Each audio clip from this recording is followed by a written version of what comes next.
रोज एक नई कहानी देखने के लिए चैनल को सब्सक्राइब करें और बेल आइकन दबाना ना भूलें।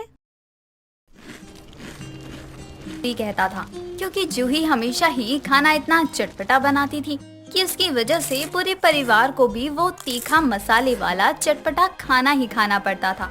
और वहीं दूसरी तरफ रश्मि है जो हर जगह विस्फोट करती रहती।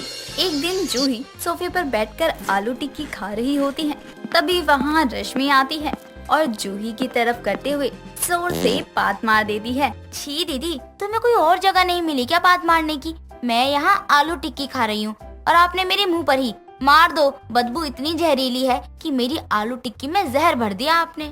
माफ करना, मैंने जानबूझकर तुम्हारे मुंह पर पाद नहीं मारा। वो मुझे तुम दिखी नहीं तो बस मैंने गैस छोड़ दी। अब मुझे क्या पता था कि तुम मेरे पीछे ही बैठी हो। हाँ, आपको हर जगह फुसफुसाना होता है तो किसी को देखोगी कहाँ? लेकिन नाक में तो मेरी बदबू गई है ना आपकी, और खाना तो मेरा खराब हुआ ना। वैसे क्या खा रही हो तुम? आलू टिक्की खा रही हूँ, लेकिन तुमने वो खाने लायक भी नहीं छोड़ी है। कोई बात नहीं, लाओ मुझे दो, मैं हूँ ना, मैं खा लेती हूँ। हाँ, तुम ये खाओ ये पदौड़ी वाली आलू टिक्की। जूही और रश्मि एक पदौड़ी और इन दोनों से तंग उनकी सास रमा थी।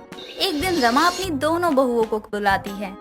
बहुओं, सुन लो तुम दोनों, आज हमें तुम्हारी ननद के लिए लड़का देखने जाना है और मेरे साथ तुम दोनों ही चलोगी, तो ध्यान रहे कि वहाँ तुम दोनों कोई गड़बड़ ना करो। माँ जी, आपको तो यही लगता है कि हम दोनों जहाँ भी जाएंगे कोई ना कोई गड़बड़ ही करेंगे। माँ जी, आपकी बहुएं बहुत समझदार है, हमें भी सही और गलत पता है।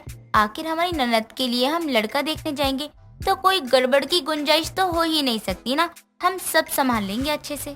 इसी बात की तो चिंता मुझे सताई जा रही है। तुम दोनों कोई आम बहुएं नहीं हो, एक पदौड़ी है तो दूसरी चटोरी। और मैं अभी बता रही हूँ, तुम दोनों ने कोई गड़बड़ कर दी ना तो मुझसे बुरा कोई नहीं होगा।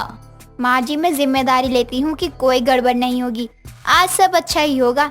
हाँ माँ जी, इस बात पे तो दीदी के साथ हूँ मैं।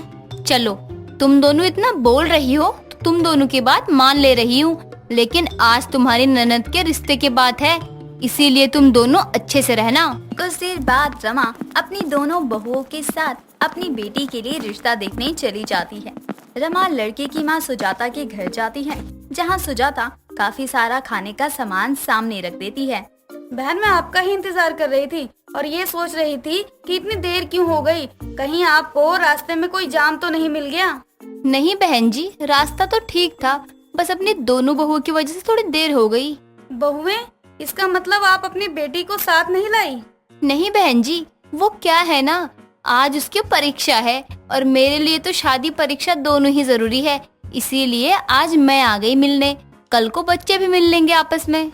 ये तो बहुत सही सोचा आपने बहन जी, मैं भी ऐसा ही सोच रही थी। अरे आप लोग खाली हाथ क्यों बैठे हैं? ये सब मैंने आप लोगों के लिए ही तो बनवाया है, खाइए ना आप लोग। नहीं बहन जी, खाना पीना तो होता रहता है। वैसे आपका बेटा कहाँ है? यहीं पास में गया है, अभी थोड़ी देर में आता ही होगा। अरे बहुएं, तुम दोनों क्यों शर्मा रही हो? तुम दोनों भी कुछ खाओ, रुको मैं ही दे देती हूँ तुम दोनों को। सुजाता जबरदस्ती रमा की बहुओं को खाने के लिए दे देती है, लेकिन रमा की बहुएं हप्सी दोनों खाने पर तो जैसे तैसे टूट पड़ती हैं। दोनों दबा के खाने लगती हैं और ये सब देखकर सुजाता भी हैरान हो जाती है। तभी धीरे से रश्मि हाथ मार देती है, जिसकी आवाज किसी को सुनाई नहीं देती। अचानक से ये गंदी बदबू कहाँ से आ रही है? हाँ, मुझे भी आ रही है, शायद कुछ सड़ गया होगा तो इतनी गंदी बदबू आ रही है। ये पदौड़ी पहले पाद मारकर अब खुद ही शरीफ बन रही है। ये बदबू कहाँ से आ रही है? सुजाता को बेवकूफ बना सकती है, लेकिन मैं तो इसकी रग रग से वाकिफ हूँ ना, और वो भी अच्छे से। बहन जी, अभी यहाँ पर बहुत ही अजीब और गर्म माहौल है, हम फिर कभी बाद में मिलते हैं। हाँ, थोड़ी देर में चले जाएंगे, हमने सब तो खा ही लिया है, अब बस ये समोसे रह रहे हैं, वो खा ले फिर चलते हैं। क्यों माँ जी, सही कह रही हूँ ना मैं? नहीं बहू, तू भूल गई, आज तुझे शॉपिंग भी तो करनी थी ना, चल अब जल्दी से। रमा की दोनों बहुएं उसकी बहुत ही बेइज्जती करवाती हैं। रमा को अपनी दोनों बहुओं पर बहुत ही ज्यादा गुस्सा आता है और वो अपनी बहुओं को सुनाती भी हैं। लेकिन रमा की बहुएं रमा की बात हवा में उड़ा देती हैं। ऐसे ही कई दिन निकल रहे थे और दोनों की एक से बढ़कर एक हरकतें भी बढ़ती जा रही थी। कुछ दिनों बाद रश्मि अपने पति आलोक के साथ कमरे में रोमांस कर रही थी। आज तो सच में बहुत ही खूबसूरत लग रही हो।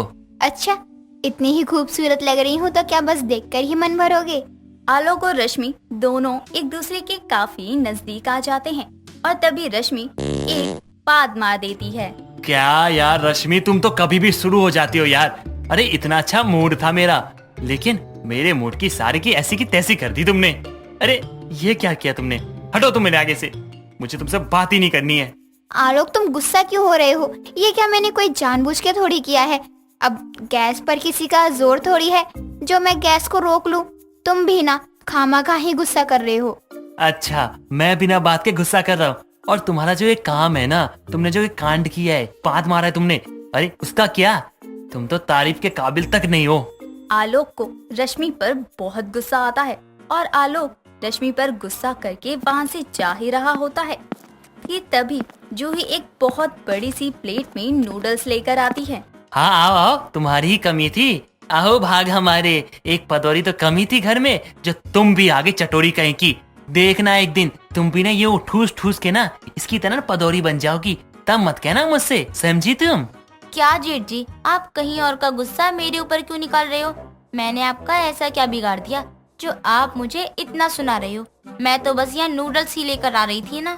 बिगाड़ा तुमने नहीं, बिगाड़ा तुम दोनों ने मेरा। तुम लोगों से तो मुझे कुछ कहना ही नहीं है, क्योंकि तुम लोगों के साथ मैं जितनी देर रहूंगा ना, एक को खाते हुए देख के मेरा खाने का मन नहीं करेगा, और दूसरे को क्या बोलूं मैं। छोड़ जूही इन्हें, ये तो बिना बात के ही बोलते रहते हैं। तुम नूडल्स लेकर आई हो ना, चलो हम दोनों मिलकर नूडल्स ही खा लेते हैं। वैसे भी मुझे काफी ज्यादा भूख लग रही है। अच्छा हुआ तुम नूडल्स ले आई। रश्मि और जूही दोनों मिलकर नूडल्स खाने लगते हैं। दोनों की चटोरेपन और पदौड़ेपन अब रमा को बहुत ही ज्यादा तंग करने लग गया था। कोई भी रमा की बात सुनता ही नहीं। ऐसा कई दिनों तक चलता रहता है। कुछ दिनों बाद रमा सुबह सुबह सबके उठने से पहले रसोई में ताला लगा देती है और कुछ देर बाद जब उसकी दोनों बहुएं उठती हैं और रसोई में लगा ताला देखती हैं तो हैरान रह जाती हैं। माँ जी, ये क्या है? क्या हुआ बहुओं, तुम्हें दिखाई नहीं दिया क्या? खैर कोई बात नहीं, मैं बता ही देती हूँ। अब से रसोई का ताला मेरी मर्जी से ही खुलेगा, और अगर कुछ काम है तो पहले मुझे बताना होगा। माँ जी, लेकिन आपने रसोई में ताला क्यों लगाया? और रसोई में तो काम पड़ता ही रहता है ना। तुम दोनों की खुरापाती की वजह से मैंने ताला लगाया है। कुछ भी अटरम सटरम खा लेती हो, जिसका भुगतान हम घर वालों को करना पड़ता है, इसीलिए अब खाना पीना मेरे हिसाब से होगा। माँ जी, ये तो गलत है ना। और आपको क्या लगता है कि अगर हमें कुछ खाना होगा तो हम रसोई खुलने का ही इंतजार करेंगे? हम कुछ बाहर से भी तो खा सकते हैं ना। बस यही तो, अब मैं भी देखती हूँ कि बाहर से भी कैसे खाओगी। जब हाथ में पैसे ही नहीं होंगे तो क्या कर लोगी दोनों? और बिना काम के तुम लोग बाहर नहीं जाओगी। जब भी जाऊंगी मैं साथ में जाऊंगी। रमा अपनी बहू के सर पर हमेशा खड़ी रहती। अब वो दोनों ही जाने कि कैसे वो अपनी सास का सामना करके अपने मन की करेंगे या रमा के नए नियमों को मान लेंगे। दोस्तों, अगर आपको ये कहानी पसंद आई तो इसे लाइक करें, शेयर करें और कमेंट करके बताएं कि कहानी में आपको सबसे अच्छा क्या लगा।